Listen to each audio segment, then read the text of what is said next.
अब ये जैसे हमारे यूनिसेलुलर और मल्टी सेलुलर दो काइंड के सेल्स थे, ये प्रोकैरियोटिक और यूकैरियोटिक भी दो काइंड के हमारे सेल्स होते हैं। प्रोकैरियोटिक हमारे ओल्ड साइड होता है, ओल्ड मतलब पुराने सेल, मतलब वो सेल्स ही पुरानी ऑर्गेनिजम्स में पाए जाते थे, पुरानी बॉडी में पुरानी चीजों में पाए जाते थे। अब इसमें कोई भी न्यू चीज नहीं होती। हाँ, ओल्ड मैन, पुराने जमाने के जो लोग होते हैं उनमें भी पाए जाते थे। एक में न्यूक्लियस भी एब्सेंट होती थी, न्यूक्लियर मेम्ब्रेन भी एब्सेंट होती थी। क्या होती है न्यूक्लियस, मैं आपको अभी बताऊंगी आगे करके। बस ये मान लो इसमें सब कुछ एब्सेंट होता है, इसमें बहुत कम फैसिलिटीज होती थी। जो चीज जितनी पुरानी होगी उसमें कम फैसिलिटीज होगी, जो चीज जितनी नहीं होगी उसमें ज्यादा फैसिलिटीज होगी। इसमें बहुत कम फैसिलिटीज होती है एज कम्पेयर टू यूकैरियोटिक। इतनी बात समझ गए? ठीक है, अब यूकैरियोटिक पढ़ो।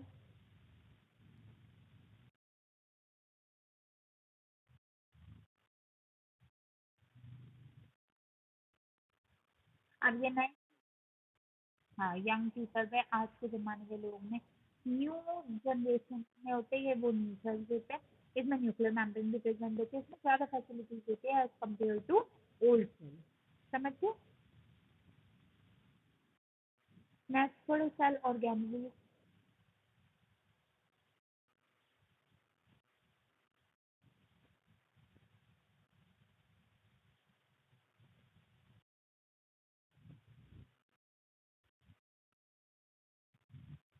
सेल ऑर्गेनेल, ऑर्गेनेल मतलब ऑर्गन। सेल ऑर्गन हमारे सारे, एक सेल के जितने भी पार्ट होते हैं, जैसे ह्यूमन के ऑर्गन्स मैंने अभी आपसे पूछे थे, ऐसे सेल्स के भी कुछ ऑर्गन्स होते हैं अपने। तो वो सारे सेल्स के ऑर्गन्स को मिला के हम सेल ऑर्गेनेल कहते हैं। इतनी बात समझ आ गई? चलो, अब ये फ्लो चार्ट रीड करो।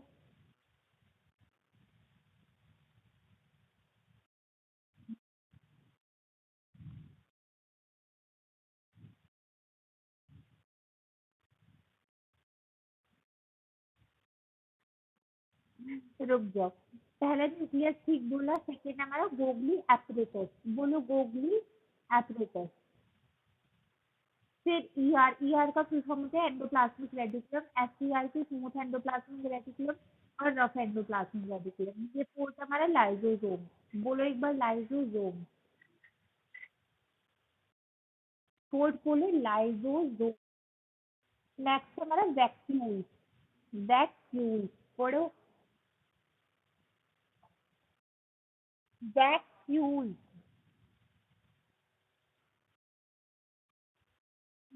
नीचे देखो लाइजोसोम को सेल मेम्ब्रेन के नीचे।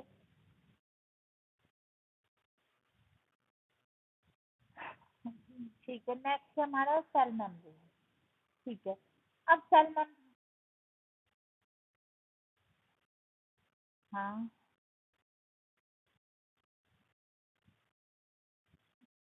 हाँ, चलो। फर्स्ट ऑर्गन जो होता है वो हमारा होता है सेल मेम्ब्रेन। सेल मेम्ब्रेन मैं आपको पहले एक्सप्लेन कर देती हूँ। हाँ, के रीड करें। आपको किसी फिगर का कोई अगर आपको फिगर दी जाए तो आपको पैरामीटर पता होता है क्या होता है? अगर मैथ्स में आपको कोई भी फिगर दे दी जाए तो आपको इसका पैरामीटर पता है कैसे, क्या होता है? What is the meaning of parameter, पता है क्या होता है? हाँ,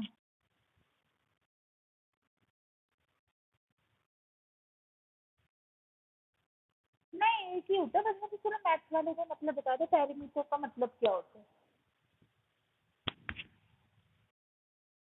हाँ,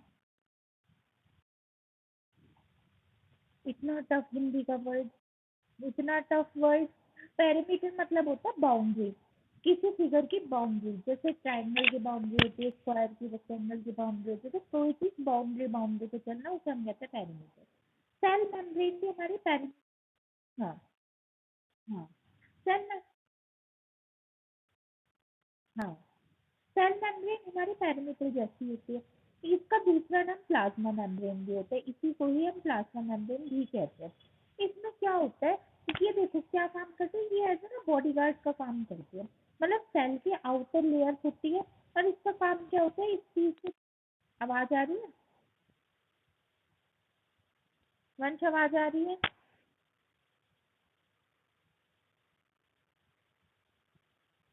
do you able to hear me? आवाज आ रही है? हाँ। काम मैं कह रही सेल मेम्ब्रेन हमारी पेरीमीटर जैसा काम करती है सेल में। ये हमारी सेल की बिल्कुल बाउंड्री में प्रेजेंट होती है। और इसका काम क्या होता है? इसका सिंपल सा काम ये होता है कि आपके सेल को प्रोटेक्ट करना। मतलब जो अंदर की चीज है सेल के अंदर जितने भी न्यूट्रिएंट्स होते हैं न्यूक्लियस होती है और भी जो पार्ट होते हैं सेल के अंदर की चीज को अच्छी चीज को बाहर नहीं जाने देती प्रोटेक्ट करती है। और बाउंड्री बैरियर बनती है। और जितनी भी कोई बीमारियां या कोई इंफेक्शन या कोई बाहर की चीज होती है उसे अंदर नहीं आने देती। मतलब सेल मेम्ब्रेन कह लो प्लाज्मा मेम्ब्रेन कह लो ये ऐसी हमारी एक ऑर्गन होता है सेल का जो सेल को सेव करती है हर प्रॉब्लम से। ये जो अंदर की चीज होती है उसे बाहर नहीं जाने देती है जो बाहर की चीज होती है उसे अंदर नहीं लाने देती। समझ गया? समझ गया? आप ये मान लो इसका नाम एज अ बॉडीगार्ड मान लो ये सेल का बॉडीगार्ड होती है। सेल को हर मुसीबत से विपदा से परेशानी से बचाती है। अब क्लियर है? चलो रीड करो। हाँ।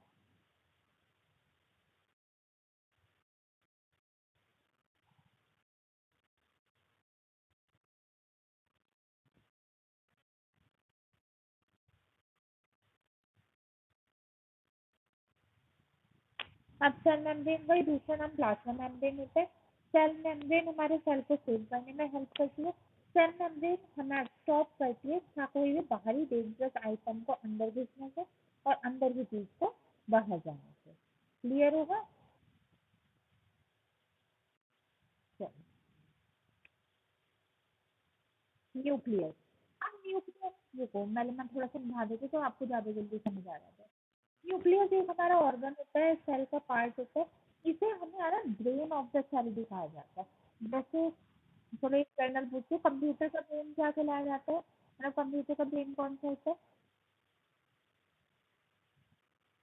कंप्यूटर होता है ना कंप्यूटर उसका ब्रेन क्या होता है? हाँ। ऐसे ही ये जो हमारा सेल होता है उसका ब्रेन हमारा न्यूक्लियस होता है। ब्रेन का काम क्या होता है? कंट्रोल करना। न्यूक्लियस सारे सेल के सारे ऑर्गन को कंट्रोल करती है। कैसे कंट्रोल करती है? ये कंट्रोल करती है कि कोई भी प्रॉब्लम ना हो सेल में। ये कंट्रोल करती है कि हमारे जो सेल के सारे आइटम्स होते हैं वो प्रॉपरली अरेंज हो। ये कंट्रोल करती है कि जो हमारे सेल्स होते हैं जो हमारे सेल्स होते हैं ब्रेन सेल्स होते हैं उसमें कोई भी दिक्कत ना हो। ये कंट्रोल करती है कि जो हमारे सेल्स में हर एक फंक्शनिंग होती है वो बिल्कुल ठीक तरीके से की जाए। समझ गए? मतलब controlling and coordination is the work of nucleus. Clear है? चलो एक बार अब आप रीड कर लीजिए।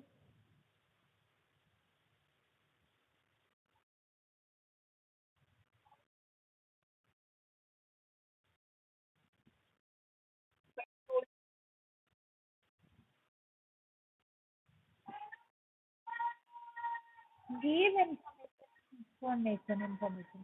न्यूक्लियस हमारा एक पार्ट होता है सेल का इसे हमारा ब्रेन ऑफ द सेल कहा जाता है। न्यूक्लियस कंट्रोलिंग फंक्शन करती है यानी पूरे सेल को कंट्रोल करती है। और इंफॉर्मेशन जितनी भी जो भी हमारी इंफॉर्मेशन होती है सेल्स की उसे ट्रांसफर करने में हेल्प करती है। कोई दिक्कत न्यूक्लियस में? चलो अब लाइसोसोम्स करो। नहीं रुक रुक रुक रुक वंशु रुक जाओ एक मिनट पढ़ो मत पहले मैं बताती हूँ इसका होता क्या है। लाइसोसोम भी हमारे एक पार्ट ऑफ सेल होते हैं ये बड़े पागल होते हैं। इनमें क्या होता है इनका ही दूसरा नाम सुसाइड बैक्स भी होता है। ये मैंने लिखवाया हमसे लिखवाया था। इनका ही दूसरा नाम सुसाइड बैक्स भी होता है। आपको पता है सुसाइड मतलब आत्महत्या यानी खुद ही मर जाना। देखो ये क्या करते हैं अगर सपोज करो एक इंसान थोड़ा सा बीमार है एक इंसान का एग्जांपल लेकर मैं समझाई।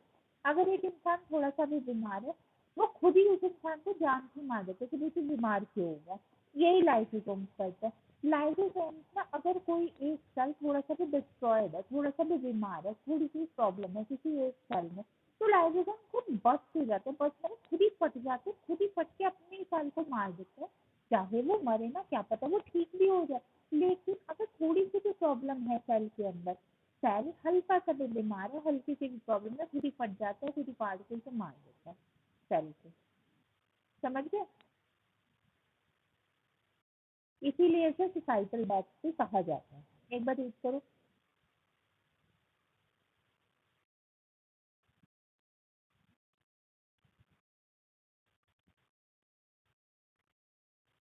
वेव, हाँ, कि क्या होता है लाइसोसोम सुसाइड डेथ चलाते हैं। लाइसोसोम अगर सेल ना हल्की फुल्की भी कोई दिक्कत होती है, खुद ही अपने आप ही फट जाते हैं, और फटने के बाद अपने ही सेल को जान से खत्म कर देते हैं, अपने ही सेल को मार डालते हैं। क्लियर? चलो अब डिफ्यूजन करो। अच्छा, डिफ्यूजन करने के बाद मुझे एक बात बताओ, हर लोगों को हर चीज को सांस लेने की तो जरूरत होती है, इनहेल एक्सहेल सांस लेने की। तो ये डिफ्यूजन और एक ओस्मोसिस दोनों हमारा सांस लेने का एक तरीका होता है। मतलब एक्सचेंज ऑफ गैसेस होते हैं, कार्बन डाइऑक्साइड को रिलीज करना और ऑक्सीजन को इनसाइड लेना।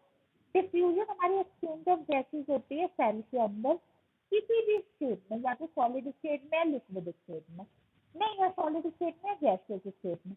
और ऑस्मोसिस भी हमारा एक्सचेंज ऑफ गैसेस होता है, लेकिन वो सिर्फ हमारी लिक्विड स्टेट में होता है। मतलब वाटर के अंदर कैसे सांस लिया जाए, यहाँ जो वाटर एनिमल्स होते हैं जैसे फिश हो गई, डॉल्फिन हो गई, वो कैसे सांस लेते हैं, ये सब उसे ही दिखाता है। क्लियर है?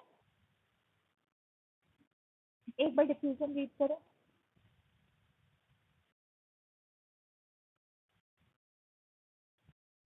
सेल के अंदर CO2 और O2, मतलब बस इतना डिफरेंस मान लो, उसमें से तो डिफ्यूजन का यही डिफरेंस है, उसमें से इसमें लिक्विड में ट्रांसफर होते हैं गैसेज, और डिफ्यूजन में सॉलिड और गैसियस स्टेट में ट्रांसफर होती है।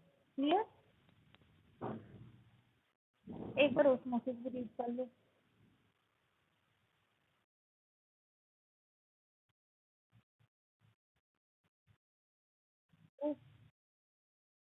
रुक जाओ एक मिनट, इसका काम ऑस्मोसिस का ट्रांसफर करना होता है गैसेज का वाटर में। क्लियर? एक बार फंक्शन पढ़ लो प्लाज्मा मेम्ब्रेन। प्लाज्मा मेम्ब्रेन क्या होता है मैम?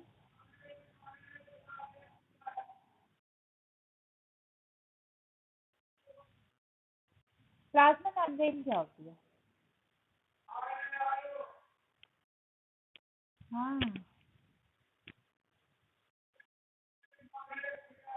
प्लाज्मा प्लाज्मा नहीं, प्लाज्मा मेम्ब्रेन क्या होता है? अभी जो बताया था, सेल मेम्ब्रेन का दूसरा नाम होता है प्लाज्मा मेम्ब्रेन। ये सेल की पेरीमीटर की तरह काम करता है, सेल को प्रोटेक्ट करता है, कोई भी चीज को अंदर नहीं आने देता और अंदर की चीज को बाहर नहीं जाने देता। एक बार रीड करो, सेल मेम्ब्रेन का पीछे दूसरा नाम प्लाज्मा मेम्ब्रेन होता है। याद आया? क्या हुआ? वन समझ नहीं आ रहा? वन समझ नहीं आ रहा? समझ नहीं आ रहा? अच्छा, मैं बताती हूँ। प्लाज्मा मेम्ब्रेन का दूसरा नाम सेल मेम्ब्रेन होता है। प्लाज्मा मेम्ब्रेन का दूसरा नाम सेल मेम्ब्रेन होता है। इसका काम क्या होता है? इसका काम होता है सेल को प्रोटेक्ट करना, सेल की रक्षा करना। एक बात बताओ, बॉडी गार्ड का क्या काम होता है? बताओ। बॉडी गार्ड का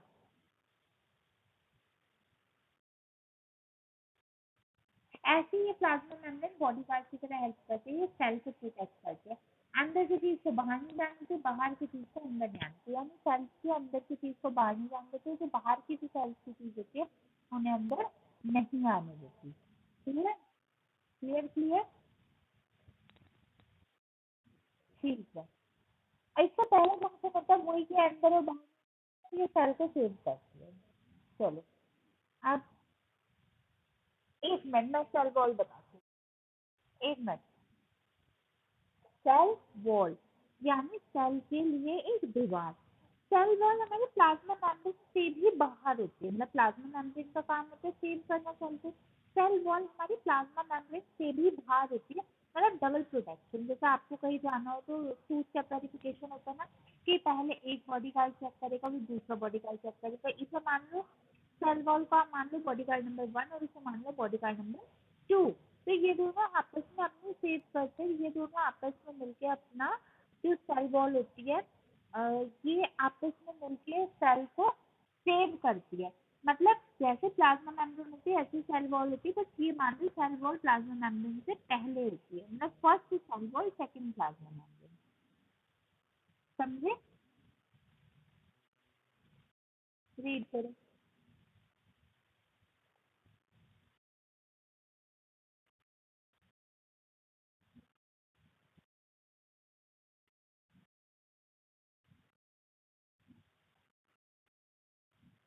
सब्सटेंस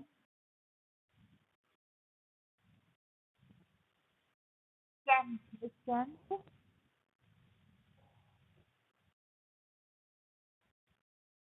देखो, हाँ रुको पहले रीड कर लेते हैं ना इसे।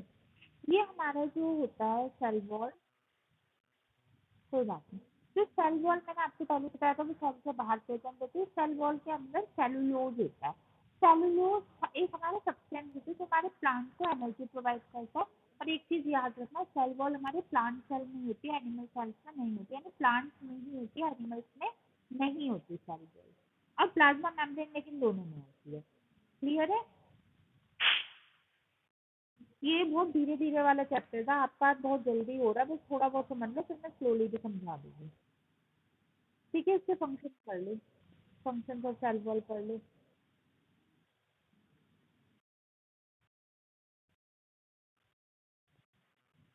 ये सेल वॉल में हेल्प करके, हाँ, ये इसका काम होता है सेल वॉल को प्रिजर्व सेव करना, सेल को सेव करना, चीजों के एंट्री और एग्जिट को रोकना, और चीजों में कोई भी चीज एंट्री, गलत चीज एंटर ना हो, अच्छी चीज बाहर आ जाए उसको देखना। क्लियर है?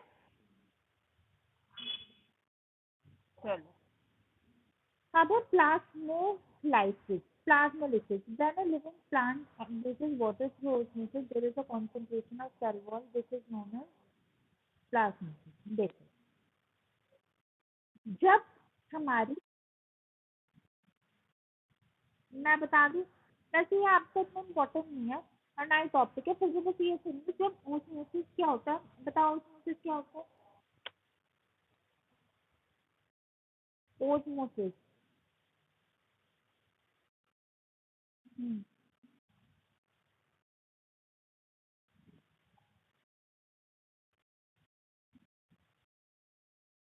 हाँ, वाटर में। तो जब वाटर में गैसेस को अंदर और बाहर चीजों को करते हैं तो थोड़ी सी हमारी वाटर लूज होता है, मतलब पानी छूट जाता है। जब जितने अमाउंट का हमारा पानी छूटता है उस लॉस को कवर अप करना हमारे प्लास्मोलिसिस का काम होता है। मतलब पानी में से प्लांट हो या एनिमल हो, साथ होते हुए थोड़ी पानी की कमी कह लो, वाटर लूसिस कह लो, तो वो इस कमी को पूरा करता है, वो हमारा प्लास्मोलाइसिस कहलाता है। क्लियर? नेक्स्ट पढ़ो, क्रोमोसोम।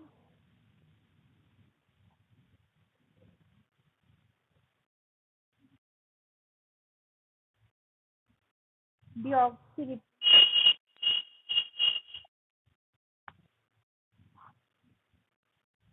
डीएनए आपको पता होगा, डीएनए हमारा डाइसोबो न्यूक्लिक एसिड होता है। इसका काम क्या होता है? पेरेंट्स की क्वालिटीज बच्चों में ट्रांसफर करना, जो कैरेक्टरिस्टिक्स पेरेंट्स की होती है बच्चों में ट्रांसफर करना, न्यूक्लियस डीएनए का काम होता है, डीएनए क्रोमोसोम्स में होता है। समझ गए? चलो साइटोप्लाज्म रीड करें।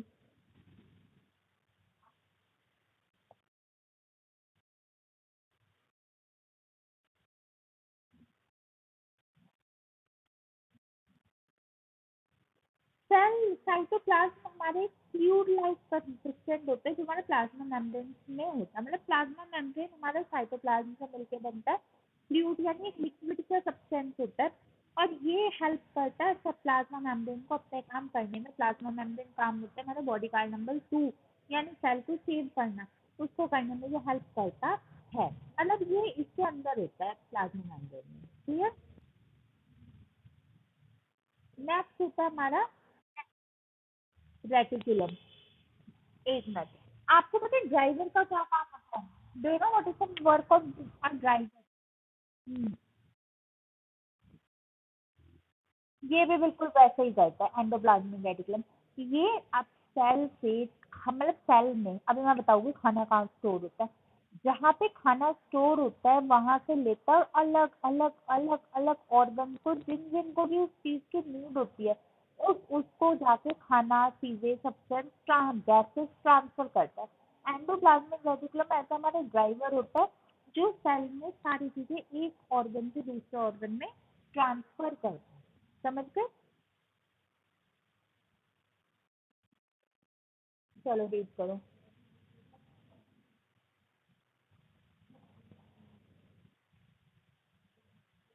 रीड करो।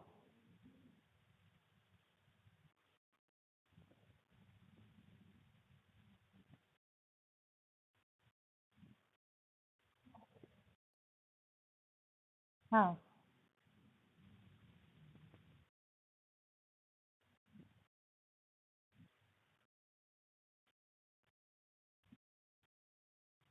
ये लंबी लंबी ट्यूब्स होती है और उनका काम होता है सब्सटेंसेस को एक जगह से दूसरी जगह ट्रांसफर करना। सब्सटेंसेस में सभी कुछ आ जाता है, चीजों को एक जगह से दूसरी जगह ट्रांसफर करना। समझ गए? नेक्स्ट है हमारा गोगली एपरेटस। गोगली एपरेटस हमारी स्टोरिंग डिवाइस होता है, मतलब जैसे आपकी जो एक्स्ट्रा चीजें होती है वो अलमीराज में रखी होती है, पलंग के बॉक्सेस में रखी होती है। गोगली एपरेटस में जो एक्स्ट्रा चीजें होती है वो स्टोर करी हुई होती है। अब एंडोप्लाज्मिक रेटिकुलम जो चीजें लेता है वो गोगली एपरेटस से लेता है। गोगली एपरेटस में चीजें स्टोर की गई होती है, स्टोर की जाती है। और स्टोरिंग करने के बाद उनका काम क्या होता है? What is their work? Their work is to store the item. ये चीजों को स्टोर करता है और स्टोर करके जब जब जिसे जिस चीजों की नीड होती है उसे वो चीजें पहुंचाता रहता है। समझ गए? लास्ट को नहीं, लास्ट तो नहीं है, नेक्स्ट मैं पढ़ा माइटोकॉन्ड्रिया। हाँ, मैं बताती हूँ माइटोकॉन्ड्रिया क्या होता है। माइटोकॉन्ड्रिया हमारी पावर हाउस ऑफ सेल होती है। माइटोकॉन्ड्रिया हमारे सेल को एनर्जी प्रोवाइड करते हैं, energy in the form of ATP.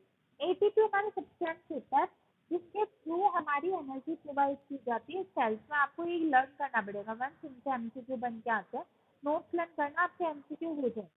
मतलब पावर हाउस ऑफ सेल कहलाते हैं क्योंकि ये पावर मतलब बिजली, एनर्जी। तो ये सेल्स को, पूरे सेल्स को एनर्जी प्रोवाइड करती है माइटोकॉन्ड्रिया। और सेल्स में एनर्जी प्रोवाइड करने का काम माइटोकॉन्ड्रिया का ही होता है। समझ गए? समझ गए? एक बार रीड कर लो। Read it.